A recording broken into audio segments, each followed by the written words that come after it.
పెద్దిరెడ్డి రామచంద్రారెడ్డి చంద్రబాబు నాయుడును ఆయన కాలేజ్ టైంలో ఈయన ఇద్దరు కాలేజీలలో స్టూడెంట్గా ఉన్నప్పుడు ఇద్దరు కలిసి చదువుకున్నారని, ఆ కలిసి చదువుకున్నప్పుడు పెద్దిరెడ్డి రామచంద్రారెడ్డి చంద్రబాబు నాయుడు చెప్పుతో కొట్టినాడు అని చెప్పి. ఈరోజు జగన్మోహన్ రెడ్డి నెల్లూరులో మాట్లాడుతూ ఏం మాట్లాడారో చూశారు కదా మీరు. ఆ క్లిప్పింగ్లో ఏం చెప్తున్నాడే అంటే, ఎప్పుడో చిన్నప్పుడు రామచంద్రారెడ్డి చంద్రబాబు నాయుడు ఇద్దరు కాలేజీలో క్లాస్మేట్స్ ఉన్నప్పుడు చంద్రబాబు నాయుడును రామచంద్రారెడ్డి చెప్పుతో కొట్టిండు అని చెప్తున్నాడు.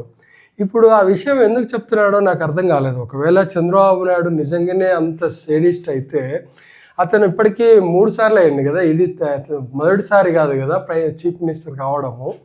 చీఫ్ మినిస్టర్ కావడం అనేది ఇది 4వసారి చంద్రబాబు నాయుడుకి.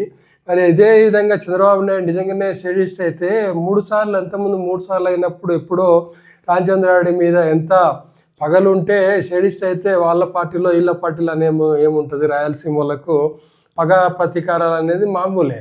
నిజంగానే రాయలసీమ ప్రతీకారం తీర్చుకోవాలని చంద్రబాబు నాయుడు అనుకుంటే పిల్లల్ని ఎప్పుడో జైల్లో వేసేవాడు కదా.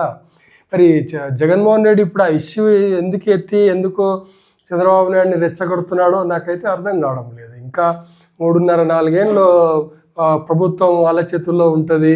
మరి ఇప్పుడు కావాలని రెచ్చగొట్టి ఇంకా చాలామంది లోపలే ఇచ్చుకోవాలి అనేటువంటి ఆలోచన ఏమన్నా జగన్మోహన్ రెడ్డి చేస్తే మాత్రం అది కరెక్ట్ కాదు.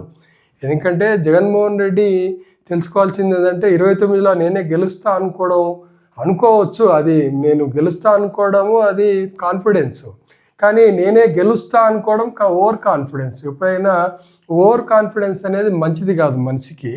నువ్వు ఎప్పుడైనా సరే ఏం ఆలోచించాలి అంటే, ప్రాక్టికల్గా ఆలోచించాలి. అక్రమ కేసులు పెడితే ఏమేమి పెడుతున్నారు అనేది ప్రాక్టికల్గా నిరూపించాలి నువ్వు. ఎందుకంటే మన దేశంలో కోర్టులు కూడా అంత ఈజీగా ఏం లోపలేయవు. అట్లా అనుకుంటే కొమ్మినేని శ్రీనివాసరావుకి బెయిల్ ఇవ్వలేదా సుప్రీంకోర్టు? అట్లా ఏముండదు. జగన్మోహన్ రెడ్డి గారు ఇది తెలుసుకోవాలి సత్యం. కాన్ఫిడెన్స్ ఓకే, కానీ ఓవర్ కాన్ఫిడెన్స్కు పోతున్నాడు. అది చాలా దెబ్బతింటాడు ఆ విధంగా మాట్లాడేది. ఆ విధంగా చేస్తే మాత్రం ప్రజల్లో సానుభూతి రాకపోగా వ్యతిరేకత వస్తుంది అలా మాట్లాడడం వల్ల.